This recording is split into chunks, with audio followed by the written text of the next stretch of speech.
사실 그 옛 어른들이 이제 그런 얘기들 많이 하셨었거든요. 이게 뭐 다른 건 몰라도 절기는 속일 수 없다. 야, 그래도 연이은 이 폭염 때문에 정말 뭐 다들 이렇게 힘들어하고 계십니다. 이게 이제 서울이 9일, 제주가 17일간 열대야.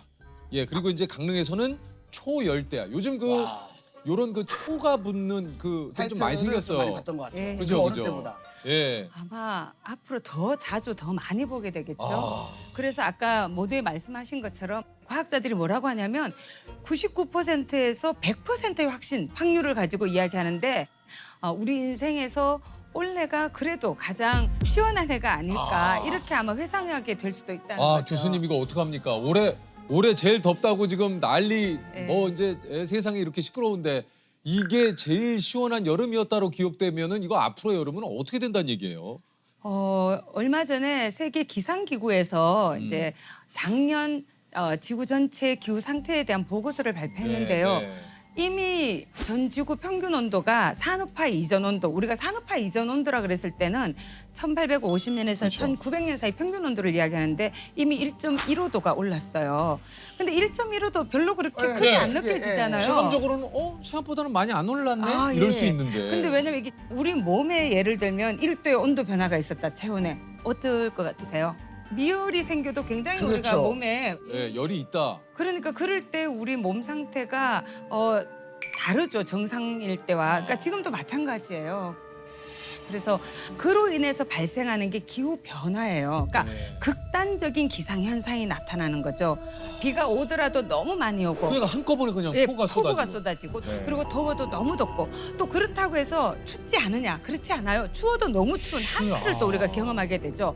그리고 그거에 따라서 지표면의 평균 온도가 올라가니까 건조해지잖아요. 막 증발을 맞아요. 많이 하니까. 얼마나 메말랐는지 거북이 등껍질처럼 이렇게 쩍쩍 갈라져 있습니다. 그러면 어떻게 되느냐? 불이 발생을 해도 더 빠르게 번지는 거죠. 확산 면적도 넓어지고. 지금 얘기를 들어보니까 캐나다에서 5월에 그 생긴 그 불이 아직도 지금 다 진압이 안 네. 됐다고. 당국이 진화에 총력을 기울이고 있지만 불길은 쉽사리 잡히지 않고 있습니다. 하와이 마우이 섬에 현지 시간 9일 대형 산불이 덮쳤습니다. 허리케인이 키운 산불이 급속도로 번졌습니다. 전국 각지에서 산불이 발생한 가운데 야간에도 진화 작업이 계속되고 있습니다. 근데 이게 또 악순환을 만들어냅니다. 왜냐하면 불에 타버리게 되면은 그 나무에 있던 탄소가 다시 이산화탄소가 돼서 배출이 되고요. 또 그만큼 나무가 많이 사라지니까 대기 중에 CO2를 흡수하는 그런 저장고 역할을 하는 나무가 그만큼 줄어든다는 거죠. 그러니까 기후 변화로 인해서 산불이 더 심각해지지만 그 산불로 인해서 기후 변화가 더 또 심각해지는 상호가 악순환 관계로 맞물리게 되는 거죠. 교수님께서 지금 얘기를 해주셨지만 사실 지구 온난화에 대한 얘기는 제가 뭐 초등학교 때부터 들었던 얘기거든요. 맞아요. 예. 요새는 사실 지구 온난화라는 표현이 부족하다고 이야기해요. 최근에는 어떻게 네. 표현하냐? 영어로는 글로벌 워밍이라 그랬거든요. 지구 네. 온난화. 그러더니 글로벌 히팅이라고 가열화라고 부르더니 요새는 글로벌 보일링이라고 불러요. 보일링, 끓고 있다. 끓고 있다. 열탕이 되고 있다는 거죠. 유엔 사무총장 구테우스라는 분이 뭐라고 네. 말씀하셨냐면 지구 온난화의 시대는 이제 끝나고 끝났다. 지구 열탕화의 시대로 접어들었다고. 온난화의 정도가 아니고 끓어오르는 거죠. 저도 이거 얼마 전에 뉴스를 또 봤어요. 요즘 그 수컷 거북이가 안 태어난다. 이게 왜냐면 전 처음 알았어요. 주변 온도에 따라 그 성별이 정해진대요. 거북이는. 몰랐죠? 몰랐어요. 바다 모래에다가 이제 알을 낳잖아요. 예. 그 알들이 부화를 할 때 이게 27.7도보다 낮으면 수컷, 예. 31도가 넘으면 암컷. 그래서 요 비가 이제 딱 맞았는데 지금 어느 순간 이게 이제 해수면 온도라든가 이 지구의 온도가 높아지면서 지금 거의 99%가 암컷. 지난 4년간 수컷 거북이가 탄생하지 않았다고. 다 그렇죠. 그 수컷이 없대요. 나 이거 몰랐어. 거북이가 그렇다네. 그렇게 되면 결국에는 거북이는 멸종될 수 있죠. 없어지겠네요. 예, 멸종이 될 수가 있죠. 생물 종들이 지금 사라지고 있는 게 되게 많습니다. 온도 변화 때문에. 아, 이거 참 진짜 이 말씀해 주신 대로 지구가 지금 몸살을 앓고 있다라는 예. 게.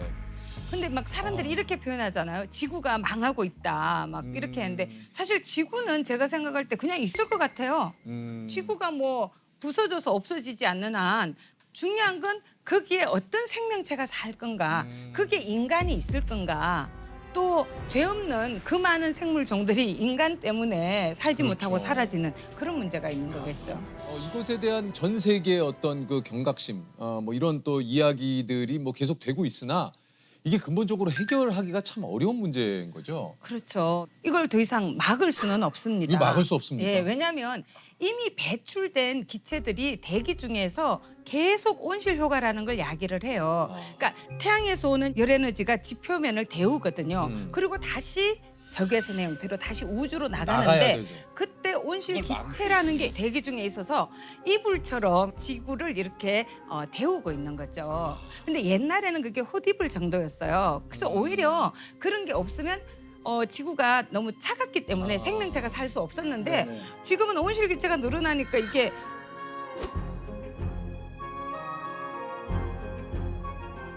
헛이불에서 자립이불이 됐다가 솜이불이 돼가는 거죠. 너무 두꺼워져. 너무 두꺼워지는 거죠.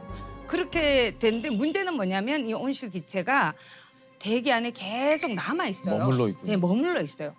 이산화탄소 같은 경우는 50년에서 200년을 머물러 있고요. 와. 심지어 그 중에 15%는 1000년을 머무른다고 해요. 와. 그러니까 우리가 이미 배출한 게 계속해서 야기하기 때문에 기후 변화는 더 이상 막을 수는 없고요. 근데 우리가 지금이라도 덜 배출하면 더디게 갈 수 있는 거죠. 이거 참 큰일 났네. 이거 어떻게 하나 이거. 우리가 이렇게 얘기만 지금 하고 있을 때가 아닌데 이거 어떻게 저 전기도 다 꺼야 돼 지금. 이거 좀 아니요. 이거 다 탄소예요. 우리 너무 교수님 이거 뭐 얘기 듣다 보니까 너무 많아. 이거 좀 카메라 몇 대 감독님 이 앞에 가셔가지고 오늘은 네. 녹화를 이쯤에서 그만하시죠. 오늘은 녹화를. 이렇게 극단적으로 나가시면 안 되죠. 아, 예. 왜냐하면 그 전기를 뭘로 만드느냐가 중요하거든요. 아. 그러면 화석연료 대신에 되도록이면 이산화탄소 배출이 현저하게 떨어지는 게 재생에너지예요. 그래서 태양광이라든지 풍력이라든지 이런 걸 통해서 전기를 생산하는 일들이 지금 전 세계적으로 굉장히 많이 늘고 있죠.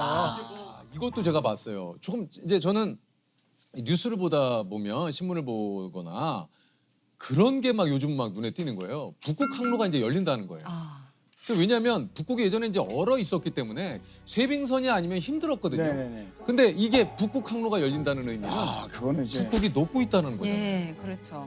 그래서 이게 굉장히 그 이율 배반적이죠. 북극이 네. 녹아서 네. 교역이 더 활발해질 수 있고 막 이런다고 얘기하지만 그러니까 운임이 사실- 훨씬 더 싸질 수 예, 있고. 근데 그게 굉장히 슬픈 일이거든요. 일이죠. 왜냐하면 지구 전체에 있는 얼음의 97%가 남극과 북극에 있대요. 이 북극과 남극의 얼음이 녹으면 어떻게 될까요? 해수면이 높아지지. 해수면이 상승이 돼요. 왜냐하면 우리가 뭐 있던 얼음 녹는데 그게 뭐 해수면하고 무슨 상관이야 생각하는데 그게 아니라 그거는 이미 바닷물 안에 있던 얼음이 녹는 건 해수면 높이에 크게 영향을 안 미쳐요. 근데 그린랜드라든지 남극이라든지 이렇게 육지에 있던 얼음이나 만년설이 녹으면 그게 바다로 들어가잖아요. 진짜 그린란드의 경우에는 이제 1분에 100만 톤씩 녹고 있다. 네. 야, 1분에 100만 톤. 이게 참 숫자로 표현해서 잘 체감이 안 되는데 이게 100만 톤이면 어마어마하거든요. 1분에 그게. 그러니까요.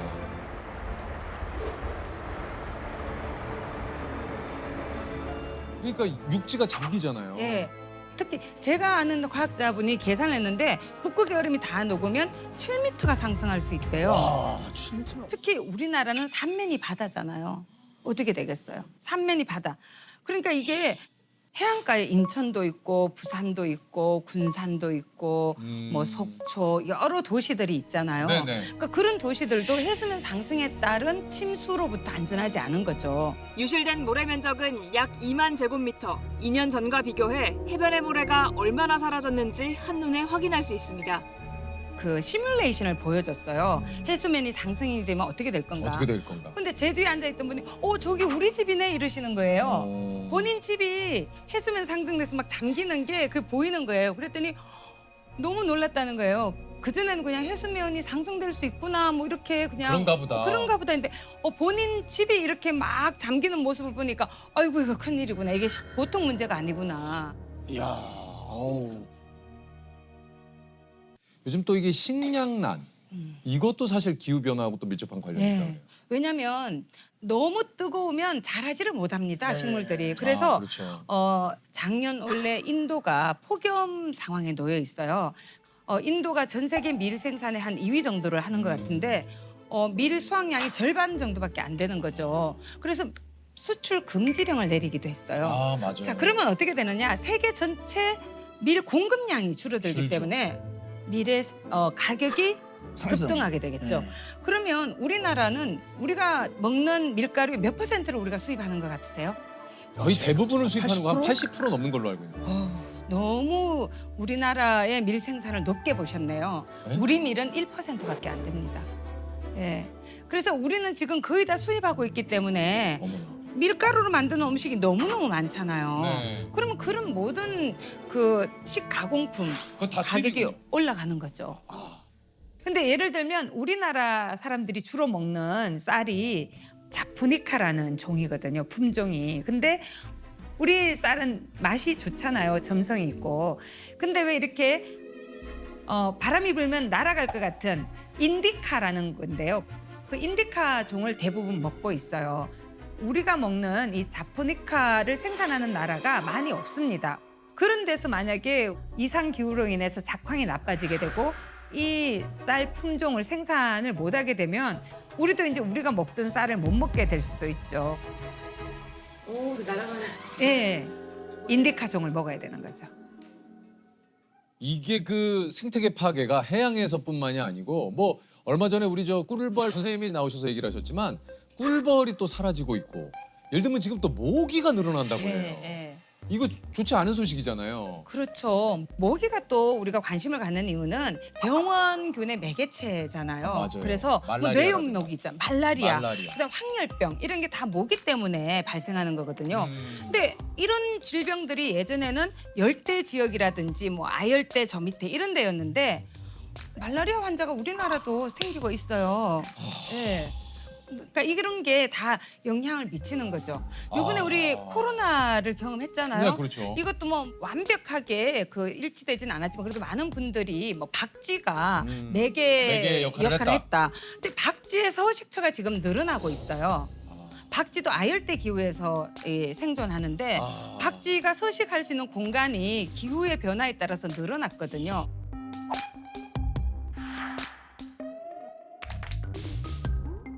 아니 근데 진짜 저희가 대기실에서도 그 얘기했는데 뭐 좀 좋은 소식이 없네. 아 그래도 우리가 희망을 잃으면 안 돼요. 아니 지금 이렇게 해놓고 아, 이렇게 해놓으셨잖아요 교수님. 왜냐면 좋은 소식이 없잖아요. 문제를 발생시킨 게 누구예요? 우리죠. 그러면 해결책도 누가 가지고 있어요? 사람. 우리가 그렇죠. 있죠. 그래서 저는 희망을 잃으면 안 된다고 생각하거든요. 우리가 너무 막 절망하고 뭐 내가 뭐 한다고 뭐가 바뀔까 이렇게 생각하면 더 심해질 뿐이에요. 이게 지구를 지킬 수 있는 골든 타임이 얼마 안 남았다 그래요. 예. 이게 7년 정도를 이야기하고 있는데요. 7년입니까? 예, 들어보셨는지 모르겠는데 그 IPCC라고 네. 기후변화에 관한 정부 간 협의체라고 과학자들이 구성한 그런 기구가 있어요. 거기에서 이제 우리가 지금처럼 살면 2100년에는 평균 4.4도까지 올라갈 수 있대요. 1.15도 상태에서도 우리가 이렇게 견디기 힘든데 4.4도는 상상을 초월하는 거죠. 2100년까지 1.5도를 넘어서지 않는다 이렇게 얘기하는데 그렇게 하려면 2030년까지 2019년에 배출했던 양의 43%를 줄여야 된다. 그러니까 거의 절반에 가까운 걸 앞에서 먼저 줄여줘야지만 되는 거죠. 근데 이거를 놓치게 되면 사실 어렵다. 그래서 7년이 남았다. 예. 하여튼 그런 상황입니다. 예. 예. 근데 한숨 쉬고 있으면 문제가 해결이 안 되잖아요. 우리가 할 수 있는 일을 찾아야 되는 거예요. 한숨 쉰다고 문제가 해결되면 우리 3명 앉았고 계속 한숨만 쉬면 되는데 그러면 CO2만 더 배출되죠. 그래서 우리가 노력을 해야 됩니다. 숨을 아껴 쉬어야 되나요? 이게? 아니요. 그는 생리현상이니까 쉬시고 나무를 더 심으세요. 아, 나무를. 나무도 심고 그리고 근데- 텀블러 사용. 예. 텀블러 같은 경우도 사람들이 보면 이제 텀블러도 많이 사용해야지 되는 거예요. 어떤 분들은 그냥 유행을 좇아서 텀블러 모양이 다르거나 디자인만 다르면 계속 사시는 분도 계신데 그런 분들은 그냥 종이컵 쓰시는 게 나아요. 그러니까 한번 사면 계속 사용을 해야 되고요. 어떤 물건이든지 만들 때 에너지가 투입이 돼요. 에너지로부터 발생하는 온실기체량이 사실은 뭐 73% 이상이다 뭐 이렇게 이야기를 하거든요. 만들 때도 그렇지만 우리가 폐기할 때도 또 이걸 수거하고 운반하고 뭐 모든 데. 소각을 하든 매립을 하든 이 모든 과정에 다 에너지가 투입이 되고요. 이게 썩으면서도 또 메탄이나 CO2가 나오고 뭐 이렇게 되는 거죠. 텀블러도 이제 기본이 돼야 돼요. 이걸 하는 사람이 앞선 사람 이게 아니라 너무 당연한. 그냥 당연한. 그러니까 우리의 문화가 돼야 되는 거죠. 개개인이 다 이렇게 해야 바뀌는 거죠. 그렇죠. 누군가는 해결해주겠지가 아니죠. 안 돼요. 사실 저희들이 할 수 있는 이런 탄소 배출을 줄일 수 있는 방법은 뭐가 좀 있을까요? 사실은 뭐 우리가 필요 없이 낭비하는 에너지가 굉장히 많아요. 불 같은 것도 뭐 10개의 등이 다 필요 없는데 어떤 뭐 회의실이고 뭐 강의실이고 그걸 부분 소등을 할 수도 있고요. 또 업무를 마치고 나면 즉각 끄는 것도 중요하고요. 또 실내 온도 같은 경우에 그래서 요새는 그래도 많은 분들이 경각심을 가져서 맞아요. 겨울에 반팔 입고 생활하고 이런 분들이 조금씩 줄어들고는 있죠. 네, 근데 그렇게 맞습니다. 살면 안 되는 거예요. 그리고 그래서 낭비를 줄여야 됩니다. 에너지도 필요 없는데 지금도 저기 불 다 켜져 있네요. 저런 불들 꺼야죠.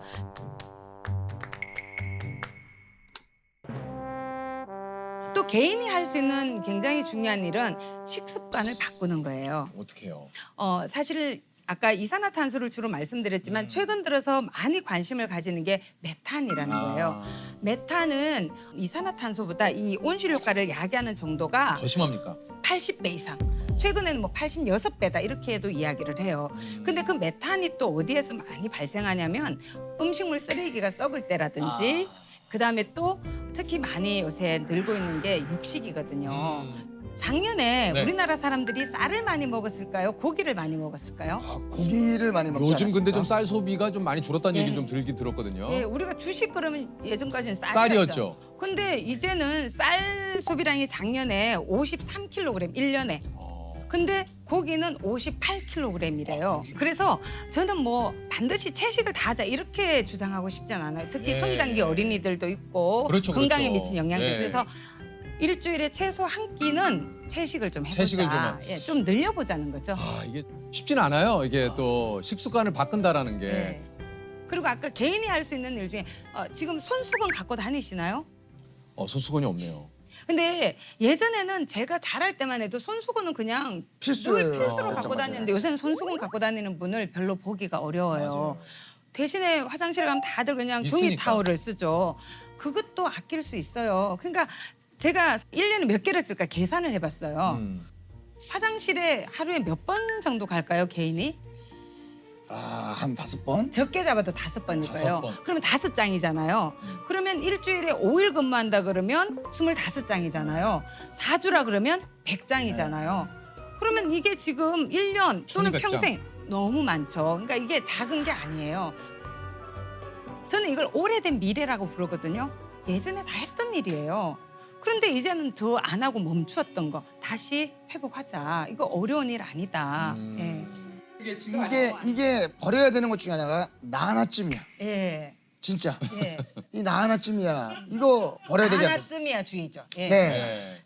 나 하나쯤이야가 아니라 나도 함께 해야지 이 문제가 풀릴 수 있다. 왜 스스로를 문제를 해결하지 못하는 사람으로 그렇게 바깥으로 밀어냅니까? 나도 문제를 해결할 수 있다. 내가 이 문제를 해결하는 열쇠를 쥐고 있다. 이렇게 생각해야죠. 최후의 기회가 우리에게 주어져 있다고 생각할 수도 있어요. 미래라는 게 어떤 고정된 모습으로 딱 우리를 기다리고 있는 게 아니에요. 오늘 우리가 어떤 선택을 하느냐에 따라서 우리의 미래는 달라질 수 있어요. 그렇기 때문에 오늘 우리가 이런 문제를 정말 심각하게 성찰하고 내가 할 수 있는 일들을 조금이라도 일단 시작하고 그래서 점점 우리의 기후 행동을 넓히고 늘려나간다면 우리가 마주하게 될 미래가 바뀔 수 있는 거죠. 미래는 오늘의 우리가 만든다. 저는 이런 말씀을 드리고 싶습니다.